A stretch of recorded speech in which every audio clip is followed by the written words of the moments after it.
Guess who's back? I know it's been a long time of 2 months. Hello. Welcome to Mindi and the mic from Stigma to Connection. Guys, I know it's been for kind of a long time. I was going to say forever, but 2 months is not forever. Yeah, so I've been on kind of hiatus, but now I'm back and running. My dad had some health conditions, and so that's why I have not been posting as much. But hopefully I will be able to start posting more. And by more, I mean I do have some podcast guests lined up.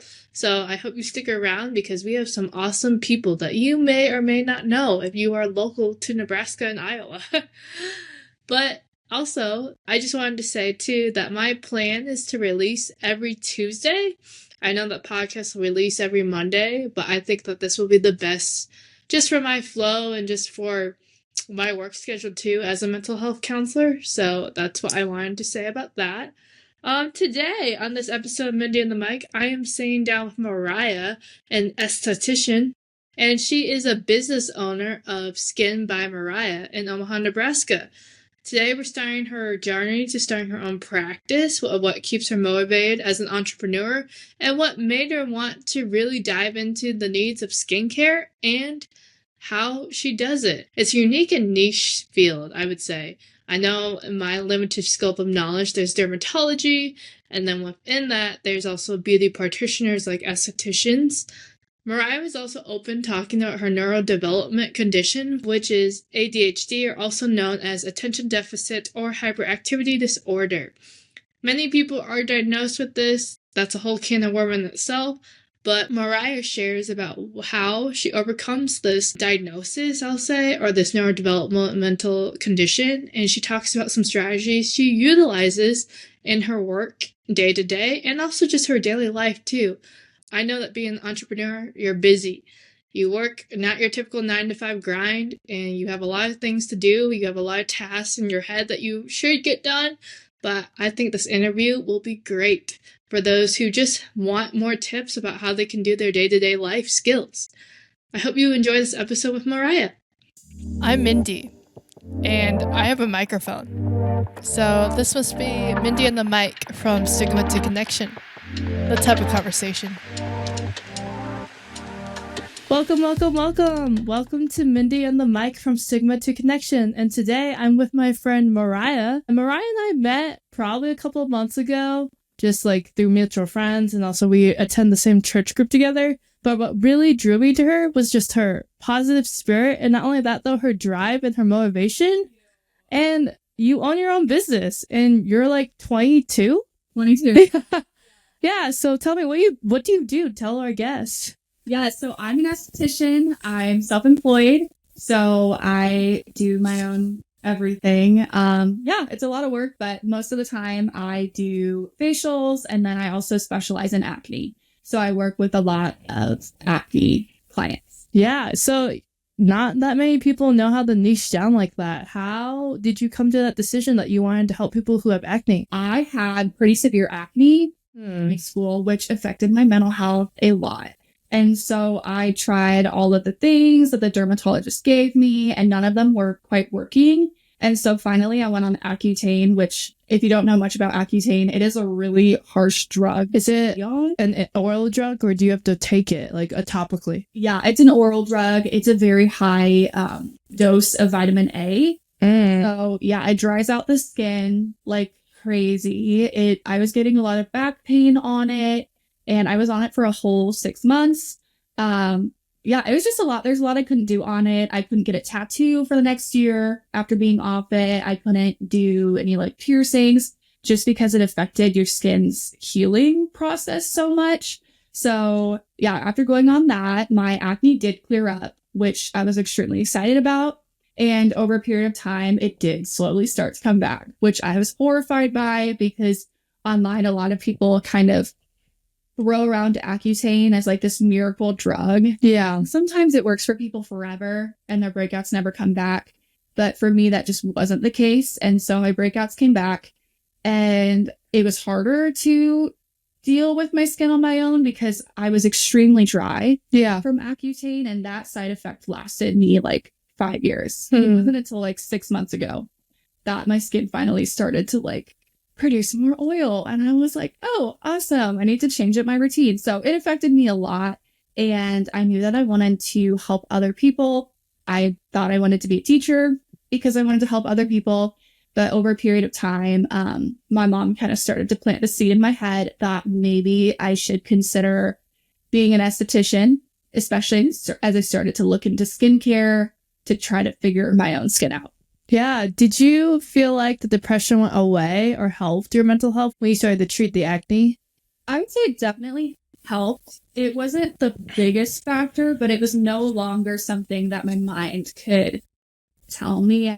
Obviously that took a lot of like treatment, therapy, finding a good antidepressant for me, finding like better coping strategies, but acne was definitely something that some days would play a role in how I felt or how my depression kind of like manifested. Yeah. And I think too, just on the physical aspect of mental health, like a lot of people, I have clients come in and they say, Mindi, I just don't feel or look because I don't find myself attractive. And I think like skincare, I think physical health, that has such a big thing when it comes to mental health too. So I think that just your inspiration to want to help people in that area is really, really encouraging and inspiring too. And it was really hard to, especially like being on Accutane and my skin being clear like 6 months following Accutane. And I kind of got used to it. Mm-hmm. I honestly got kind of lax with my skincare because I didn't think I needed it. Mm-hmm. So when my breakouts came back, it was kind of a slow process over a couple months. And I started to freak out as more and more popped up. And it was actually so much harder for me to accept myself with them, especially since I had 6 months of freedom. Yeah. Your skin is beautiful though. So tell me, we're going to switch lanes. What made you want to go into your own business then? Yeah, so there were a lot of factors going into it. I knew I always wanted to start my own business at some point. I just didn't know when. I always knew that I wanted to specialize in acne, and that is something that is hard to do when you are in a salon or a spa setting. Yeah. Where they get to choose the products that you're using, the lines you're using, as well as the education that you get. And you can treat acne with many different lines. I just knew I wanted to be able to kind of control that aspect and help clients with products I was really invested in and really believed worked. And so I thought that I would have to just settle for a spa or a salon for a few years. And that's actually how most people who do go on their own do become self-employed start. And so I just assumed that's how I would do it. But I was 19 and I lived with my parents. And so there were some things that happened, like we toured a few spas and they told all of us that we would be working at the reception desk the first 6 months, basically making minimum wage, and that we would build our clientele there. And then once we had steady clientele, they would allow us to be on the floor taking clients the whole day. And I had just gone to school for 6 months. I just paid a lot of money to be in school, put a lot of work in, and I wanted to like get my hands on people. I wanted to get trained. I wanted to get comfortable and confident. And I didn't want to go to school and then have a period of time where I was kind of losing a lot of that knowledge or education. And so I kind of pushed that to the side. I wasn't quite thinking about going on my own yet. I just was like, oh man, this situation sucks. Like, this is terrible. And so we did end up touring a lady's kind of like studio. She was actually self-employed and she had a few rooms other than her own. And I asked a lot of questions. I talked to her a little bit afterwards, and she texted me later that week and asked me to come in and sit down and talk with her. So I did. And she told me that she saw my passion, she saw my drive, and basically told me she would love to rent one of her studios to me. Okay. And that's when my brain really started to spin. And I started to really think about the logistics, like what could this look like? How could this work? Since I was 19, I lived with my parents. I was not paying rent. And right. So was dating a guy at the time that I had already been dating for a couple years, and I didn't quite want to say it yet because I didn't want to jump to it. But yeah, and I was like, I think that we're gonna get married, and I'm really gonna get married young. Yeah. So as I started to think about it, I was like, okay, this might not be the best situation because I'm starting with barely any clientele, but maybe this is the time to do it. well, I only have like my business rent under my butt to deal with, as opposed to like business and personal. And so that's when I kind of made that decision.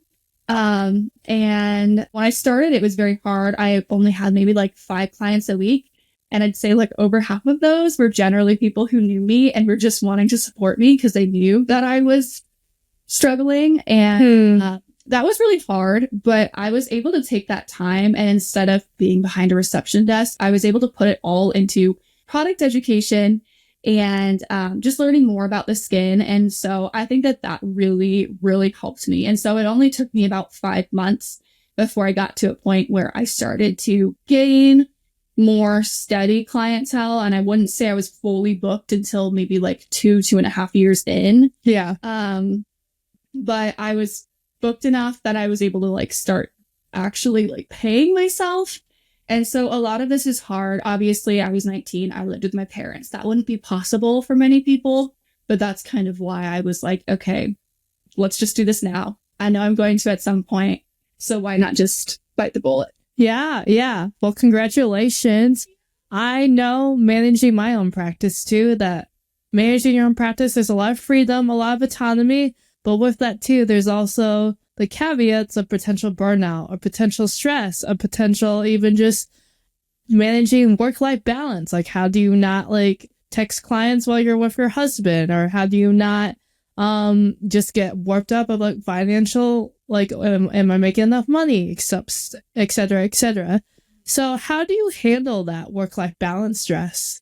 Yeah, there's a lot of different ways. And this is something that is tricky because you continue to learn more and more. But I wouldn't say I'm at a perfect point right now where I've got everything figured out.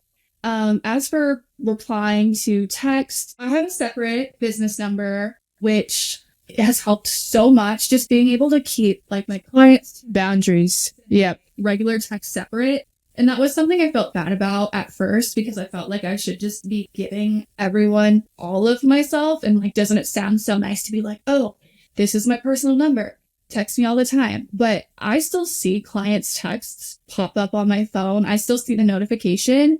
And so I will just like, when they pop up, quick skim them. And if they're super time sensitive, which is extremely rare that happens, I will respond.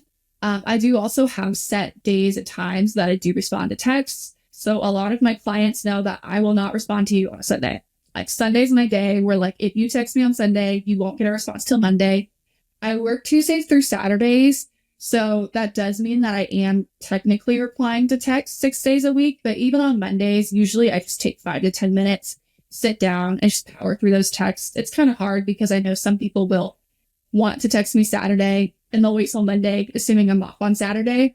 So I kind of factor that into my week. Sometimes I'll let myself off just like 15, 30 minutes, kind of to quote unquote make up for that time. But yeah, that's been extremely helpful. And even just recognizing what burnout looks like, I start to get a little bit more emotional, easy. I start to notice that I have less interest in doing things with my friends. And so when I start to notice stuff like that happening is when I find the next day on my schedule that I have no clients and I block it off and I just take that day to do whatever I need to do. Yeah. I think it's more administrative work because I feel like that's what kind of starts to pile up. And then the to-do list in my head gets to be so long that I can't stop thinking about it and I can't stop thinking about it. And so even just being able to sit down and be productive can actually be extremely helpful for me. But then sometimes as well, I will also just take a personal day off.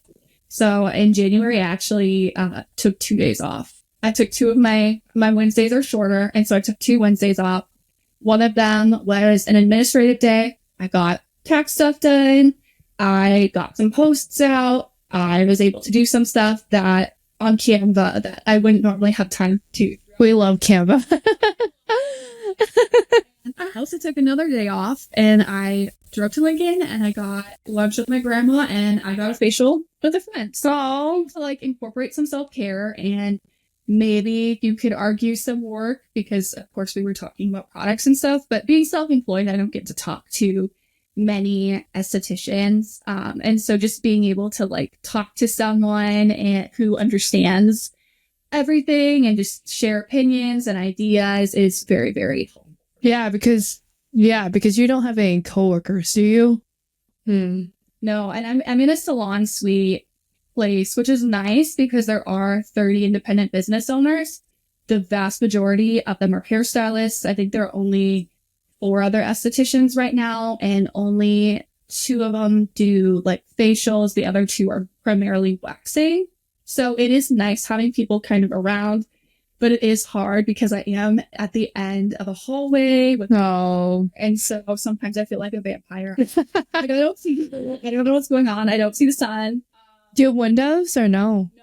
Oh, shoot. I mean, there are several rooms that have windows. I didn't really want windows. Yeah, fair. My roof to be dark. And then it also feels weird to me to be like, wear your sunscreen, and then have the window open as I'm like doing a song. Yeah. You know what I mean? It made the most sense for me, but sometimes I do just like walk around the place, just not in a creepy way. And I have no idea what's going on. Yep. Because it really is like a big circle. And Yep. I'm always like smack down in the middle. Yeah. So as as owning your own business, I know that it's hard for me to focus on one thing at a time, or even just you have a lot more task related or items than I do. Like mine's just like, oh, I have to get ready for my next client. What questions am I going to ask, or what trauma intervention? But like you have to like, I assume like get your towels ready, get your products ready, make sure everything's lined up for a not procedure, but to apply the mask or apply the treatment. How do you focus on, like, how do you manage to focus on what you need to get done? Yeah, that's a really good question. I do have ADHD, which does affect a lot of what I do, and it does make it a lot harder for me to focus. So over these last 3 years in business, I've really had to fine tune what works for me, what doesn't work for me, what makes it harder to focus on things. And I've noticed that there are a lot of patterns that if you pay attention to, you can't figure out. So like, for example, I do work from home a bit, maybe like 1 or 2 hours a week max. Some weeks it will be like maybe 5. Right. And sometimes there are days that I am able to sit at home and get some work done. Usually if it is that just like hour or 2. But if I do have like a full administrative day, I know there's no way that I am going to sit on my laptop for like 7-8 hours at home and not get just totally exhausted, mentally drained, and I will definitely not be focused. I will be texting people. I will be looking at social media. It won't be productive. And especially when, like I said, that helps me with burnout, just being able to get through administrative tasks. It's really frustrating when I know I'm behind on things, but then I take that day and I feel like I'm wasting it. Yeah. So I have found that even on those days, recently, I actually just figured out taking one client is really helpful, just because like seeing literally one person as opposed to just like me and my cat on the couch the entire day. I don't know. It just makes the world of a difference just having someone to talk to, or just like an hour or 2 out of that day where I can take a client, feel like I'm productive in that sense, as well as going to a coffee shop, honestly, to get work done is a huge game changer for me. I especially find for myself personally, busy coffee shops, I don't know what it is. I don't know if it's an ADHD thing, but probably the stimulation helps you focus. It's a lot. Yeah. And so I find that that's usually where I get my best work done. So if it is one of those days I have more than like an hour or 2, often I will go to a coffee shop, whether it's the entire day or usually just like 3 or 4 hours of the day, just a different location for me. I will also sometimes like go to work early if I know I have some cleaning to do, because I know at the end of my day, there's no way I will be focused enough or have enough energy to clean. But those are a couple ways. I've also found that there are specific things I have to do when like checking out or talking to clients or responding to texts. Like one of the reasons I have a separate app is because I often will get distracted. And fortunately, people who know me like personally know that I'm not always the best at replying to texts. I am one of those people who will look and really not mean to not respond, but I will forget. And sometimes people have to remind me. And I just professionally, like, I can't do that, right? Like, I gotta pay myself. I gotta keep my clients happy. I have to be like a good esthetician. And so I do just like at the end of my day, I open my Google Voice app is what I use. And I just power through all of the texts at once. So that way I'm not like looking at them before, maybe like skimming the little bit that shows up on my screen to make sure it's not something that's like super important, need to respond now. But that's been really helpful, as well as I've noticed that like visual things, visual differences, setting things out or like putting something somewhere where like I will have to see it when I leave is really helpful. There was one time that this is something I learned is there was this one time that I had a client buy a product and I said bye to her, and 10 minutes later realized that I never sent her the product. I never gave it to her. I never took it off my shelf. And so I called her and I felt terrible. I was like, I promise I'm not trying to steal from you. I feel so terrible. So she drove back, and was extremely gracious. And she's one of my clients that drives an hour. So I added 20 minutes to her commute. I felt so bad. And she just was so kind to me. I gave it to her. And I just, when stuff like that happens, you don't necessarily know to prepare for it before. Right. You don't. Right. Yeah. Yeah. I'm very grateful when people give me grace. But then that's when I was like, okay, that's not professional. Like, that's not okay. I don't want that to be a norm. You know, like she was very kind to me, but I don't want to do that again. And so like when checking a client out, when they tell me they need a specific product, I get it off the shelf and I set it like between us. Yeah. So it's visually somewhere else. There's no way of like forgetting it before I even check them out. I won't let them pay until I have the products out on the counter where we can see it. That way there's no chance of me sending them home without something they need. Yeah. And just like good business too. You want to make sure your clients are treated well, and you want to make sure you're getting what you are, the services that you are attending to too. Yeah. Exactly. When would you say that you found out you had ADHD? I was 18 when I found out I had ADHD. So a year before you went to school. Yeah. So there was a lot of learning and honestly a lot of processing the next couple years. Yeah. I was kind of shocked when I found out. It was like within a day or two, I had the idea, oh my gosh, I might have ADHD. I pretty much told my mom immediately, like, I want to see a psychiatrist. I think I have ADHD.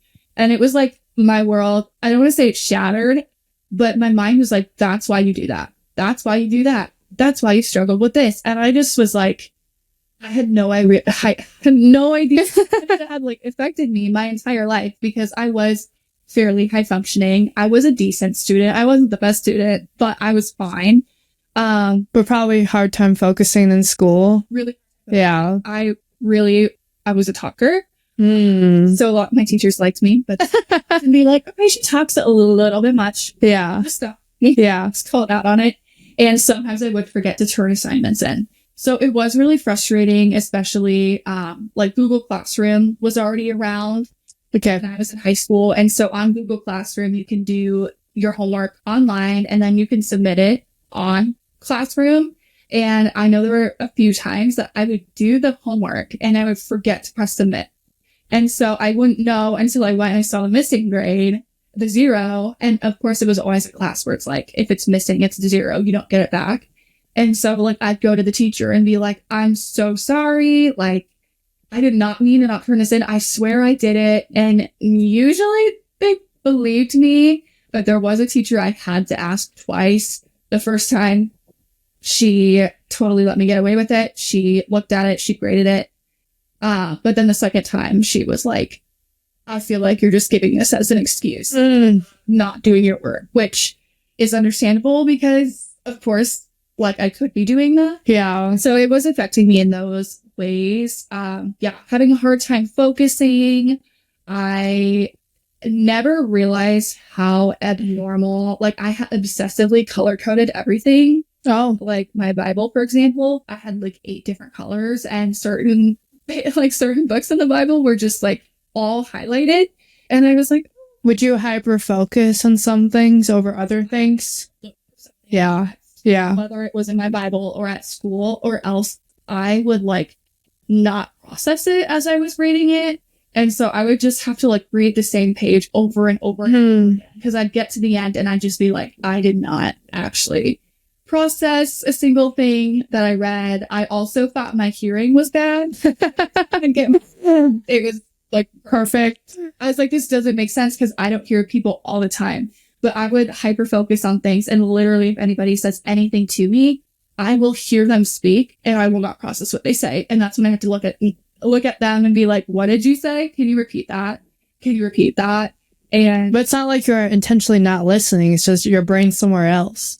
Yeah. And growing up, like, I was taught to be very polite. So I was pretty good about not interrupting, but it was still something that I struggled with, as well as, I'm trying to think of what the other thing I just thought of was. I interrupted, as well as I'd forget what I was saying. That's ironic.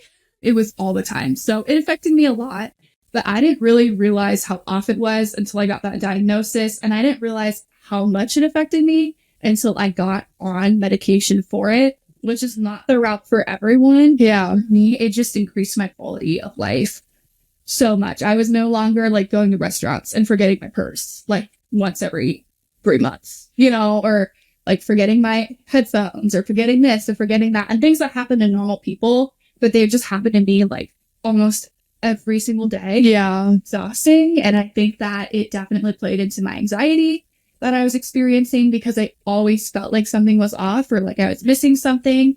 And then it also really triggered my depression too. I would get extremely overwhelmed with things, and I would, like, for example, in high school, like, I'd go to clean my room like a normal teenager has to do, unfortunately, and I would start, and within like 3 to 5 minutes I'd get so overwhelmed I would just sit on the floor and like cry, and it would trigger a whole like depressive episode. Like that entire night I wouldn't be doing anything but cry. Well, And yeah, and so it was really hard for me to even like talk to people about that, because it's like, how do you tell people like, oh yeah, I was cleaning my room and now I hate myself and I want to die. right. Like these thoughts that are just like spiraling. Like, how do you say that? And people don't really understand ADHD because there's always these stereotypes about, oh, you just can't focus, or, oh, you're a kid, you just need to go outside.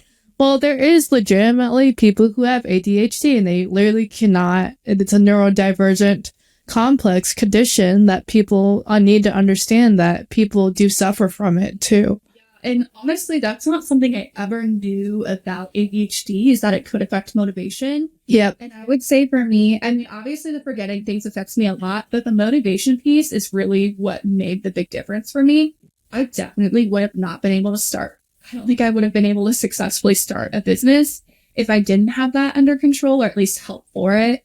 And it's not like medication fixes everything. Like I said, I'm still on medication and I do still have to do certain things in order to keep myself sane and treat my clients the best. And but medication has helped so much. And even like being able to, like, even without medication, like being able to acknowledge certain things that I struggle with and better come up with ways of going around it, or coping with it, or telling people in my life, hey, this is what's going on. Everybody who's close to me knows I have ADHD.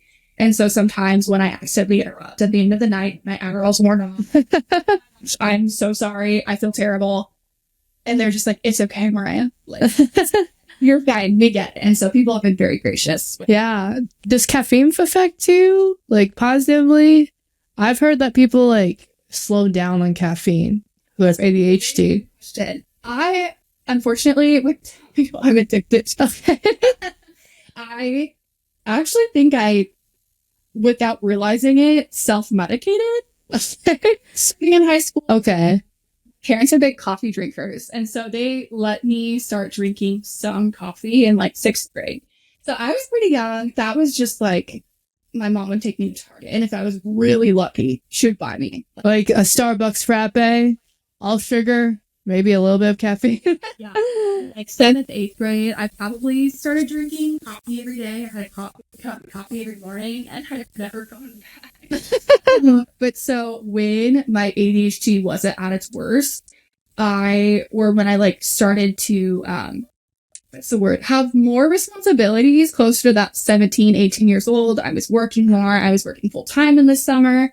I started drinking like energy drinks every day, and that was helpful for me. Right. Nothing close to Adderall, but just like the stimulant, I think it is a stimulant, but it has some properties like that, was very helpful for me. And then the 300 milligrams of caffeine started to upset my stomach after that like year or two. I had to tone it down to like just one energy drink, or an energy drink that didn't have like the whole 300 milligrams. You're right. But even now, very unfortunately, last year I did have like week and a half where I didn't have my Adderall because of the Adderall shortage.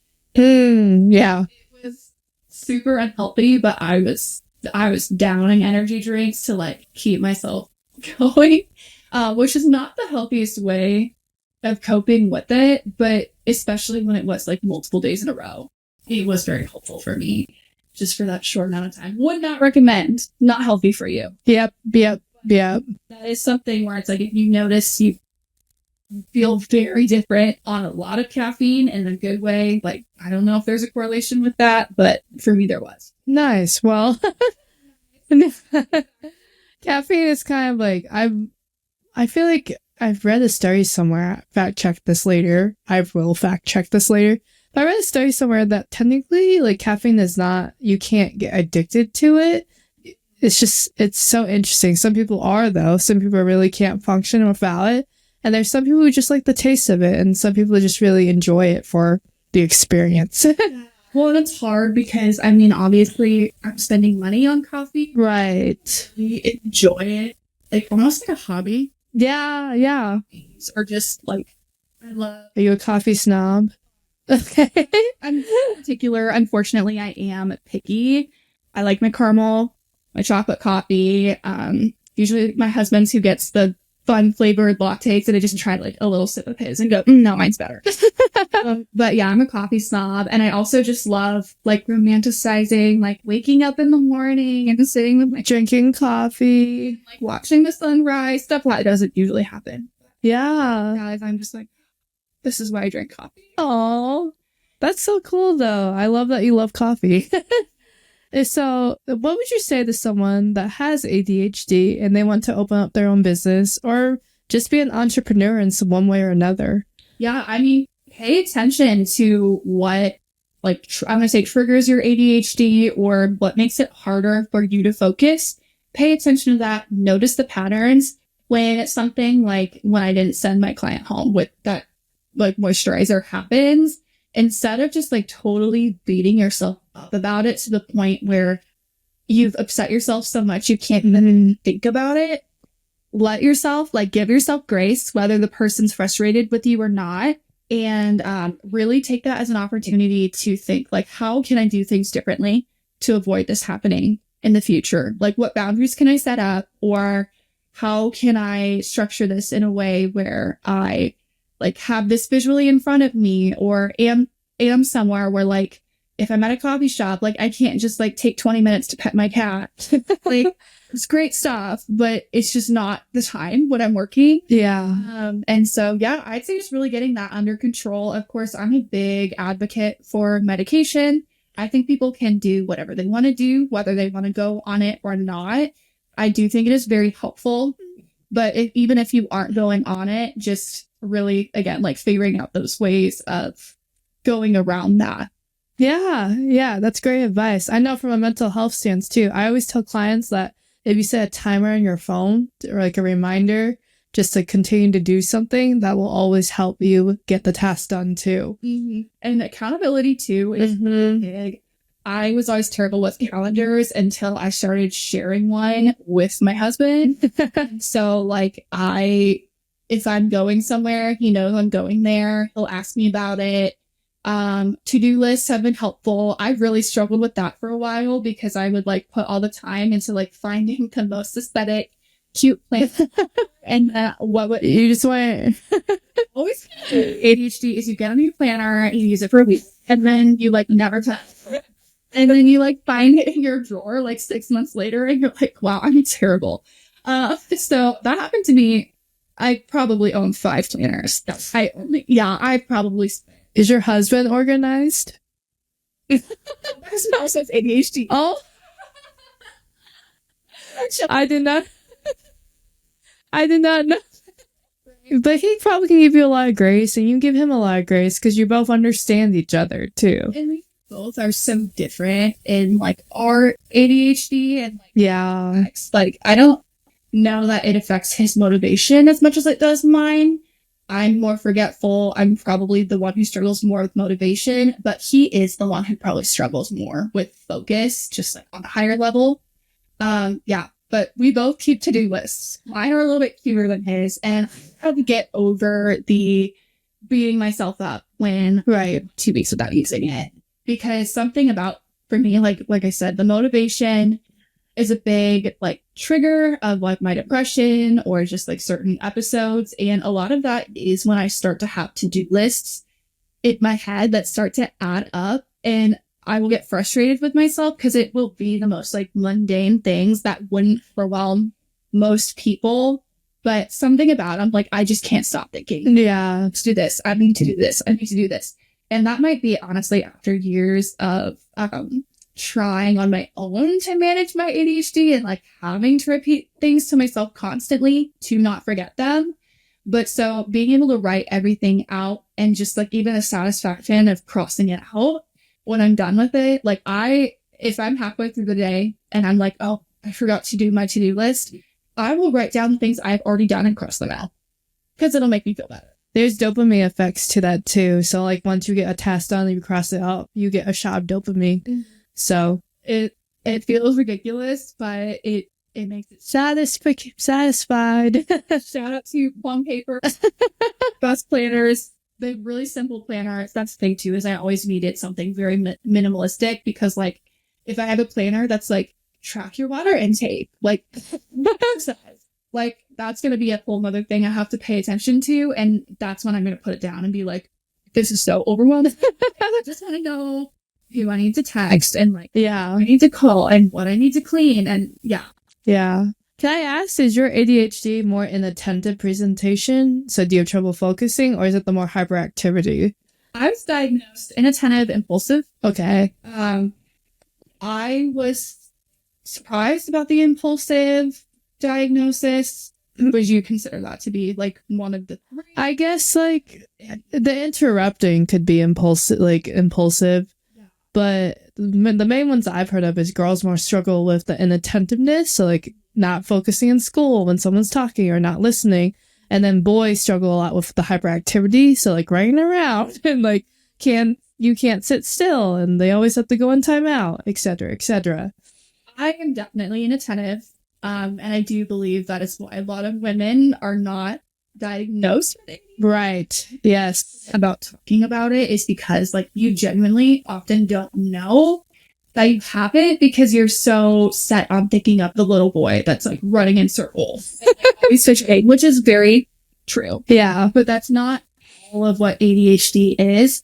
I definitely think impulse has been a thing for me too. I think that was something that, especially with how I was raised, I was able to really like mask. But when I was actually getting tested for ADHD, I played a computer game. It was bizarre. Like I had to like press the space bar when the X popped up, but then there were like different letters and then certain amounts of time went on. And so I guess the idea was that he would like stop paying attention and you would do poorly. And that's obviously what happened because I got diagnosed. But when he put the laptop in front of me and was telling me like the instructions, was reading them to me, they were on the screen and there was a go button and I just clicked it. Like the second it was in front of me and I was like, oh, I'm so sorry. I'm so sorry. This is so embarrassing. And he just laughed at me. And so then when he was like talking to my mom and diagnosed me, he was like, yeah, she's definitely. I would get stuff wrong on quizzes because I would never read the directions. I will not read the directions. I skip straight to it. I don't know what it is. You just went for it. I just go for it. That's been the entire life. I just go for it. How do you play board games? You probably don't read the directions. You probably just watch other people do it. I think that I'm able to get myself to pay attention somewhat, but it is really something where like even now being medicated, sometimes like I'll be sitting in church and listening to a sermon and all of a sudden I'll be like, oh, 10 minutes has gone by and I don't know anything. That was just that. Like, I don't mean to laugh at that. Actually, probably like thinking about like my cat, what I'm going to do tonight or like what I want to eat for lunch. And Yeah, so that's something that I've noticed that like taking notes helps with, or this is kind of childish, but coloring. No, it's true. Coloring books, and like if I'm listening to a podcast or It probably helps you focus. it's just something else to do. And so I've had hangouts with friends where we like literally just sat and talked and colored. Oh, Yeah, that's so fun. Yeah, yeah. So have you ever felt like put down by anyone for your ADHD, or just maybe internally some of those battles? it's a really, really good question. I would not. I honestly am very blessed. Good. Family and my friends have all been extremely supportive. I think the hardest thing for me has been the few times that I've told someone I've got it and they've just straight up told me like, no, you don't. No, you don't. Which, That's invalidating. like, do you want me to explain myself to you? Like, do you want to like watch me sit through a sermon? You probably feel crazy after talking to them too. I feel crazy. And that thankfully that hasn't happened in a while. I think that was all within like the first year or two. Of being diagnosed. Yeah. But I think there's just a lot of like stigma still around it. And especially when people think of people with ADHD, I do think a lot of people still have that idea in their head of like they couldn't own a business. Like they wouldn't be able to do that. They wouldn't be able to be successful or pay attention like this, or they look a certain way, or they're a certain gender or a certain age. And so I do think it kind of goes against what a lot of people have just like grown up thinking. But that's really been it. I've been very blessed. So I'm grateful for that. Yeah, you definitely defeat all of the stereotypes too. Like you're 22, you started when you were 19, you said? Yeah. Yeah, so you started when you were 19. Most people don't finish college till they're 23. And then even after that, they're starting an entry-level job. And if they want to go private practice, or if they want to be their own CEO, then probably not till their late 30s, early 40s. And then if you throw kids, husband, wife in there, you're kind of... everything is... Life gets busy. And I also have noticed, like, for myself, I really am, even in a season where, like, I'm not doing well mentally overall, generally, at least for a few months, I can put my all into one specific aspect of my life and keep that going while everything else crumbles, which is a good thing and a bad thing. The few times that I have had a few months where, like, my depression's been a little bit worse, or, like, my ADHD's been worse, or, like, when I had that like week and a half where I didn't have Adderall, like I was able to keep up with work, but then that's when like the dishes started. Yeah. And like the to-do list started getting longer, and I started forgetting things, and I started getting frustrated at myself, like when I was out and about. And so I've been able to like hold on to that at least, which I mean, it's sad that has to happen, but I'm grateful for the fact that I have been able to do that. I think if it was a long period of time and it was not getting help for my mental health, I do think that that's when things would start to really crumble and fall down on me as a whole. But if I have like those 2-3 weeks where I do start to feel bad, I have enough time to like get in with my therapist, or like make a psychiatrist appointment, or talk to friends and figure out like, is there something going on here? I have the time to figure it out. Yeah. To look for before everything kind of falls apart. Yeah. Because you understand your triggers. You understand like what works and what doesn't work too. Yeah. Well, thank you so much for just your input. I have some personal questions about skincare that probably our viewers want to hear too. But what would you say would be the best? I don't know. Every person has different skin. But what would you recommend, like the best routine or the most ideal routine? Like washing your face in the morning, night, midday even? How many times? I am one of those wash your face twice a day. Okay. I am. I do know some people don't wash their face in the morning. I do think some people can get away with it, specifically people who are aging or have like drier skin. Yeah. But for those who are oily or acne prone, I have oily. yeah, I definitely recommend cleansing morning and night. I would say for every single person, I would recommend cleansing morning and night, moisturizing morning and night, and then using sunscreen in the morning. That should always be like the base routine. So if someone has perfect skin, doesn't necessarily have any, I shouldn't say perfect skin, they might not need a bunch of products to target specific things like dryness or acne or like hyperpigmentation. So that's really when like a cleanser, moisturizer, and then sunscreen in the morning is going to be ideal. For everyone else, I would say that's usually when you might want to consider adding in like a toner or a serum or using an active like exfoliant in your cleanser. But that would be like the base routine. And wearing sunscreen is still kind of taboo, but it really is so good for you. Decreases your risk of skin cancer by, I think it's 50%. Yeah. And especially if you are someone who knows that you will be concerned about fine lines and wrinkles and even like hyperpigmentation in the future, it is so much cheaper to prevent than it is to correct. Invest now, basically. Yeah, because I mean, the $20 sunscreen, $25 sunscreen feels like a lot. It feels annoying to put on, but there are so many good ones out there now that are like tinted or like rubbing really easy, and so you really can find one that you like. And I recommend, like, if you are someone who hates wearing sunscreen, like finding one that works for you, or maybe even like doubles as like a skin tint, or yeah, it's better than the medical bills later, basically. the laser, which are always great. Yeah. Avoid, or if you can't put those off longer, of course. Yeah, and then do brands really matter, would you say? Of course, I would say so. I would always recommend seeing an esthetician. Of course, I have that bias as yeah, and getting on like a professional routine. But I do think, again, especially for people who have overall just like good skin, I do honestly like CeraVe. I do like Vena Cream. I do like Cetaphil.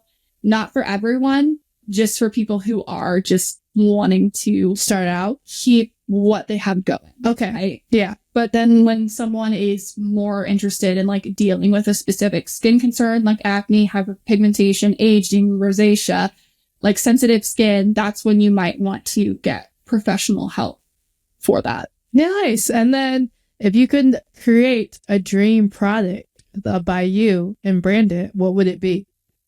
Oh, that's such a good... That's what I'm here for. Yeah. I'm trying to think.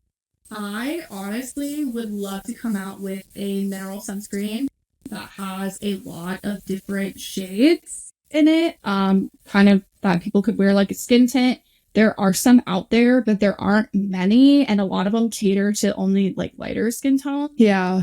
Or even just like nobody's really jumped on even the undertone bandwagon yet. Yeah.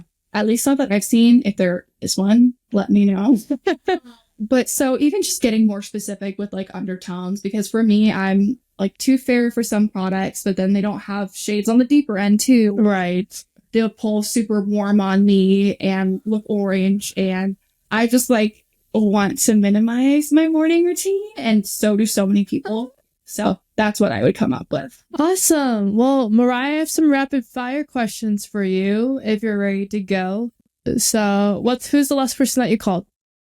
Oh my gosh. Probably my husband. And then what's the last thing you Googled?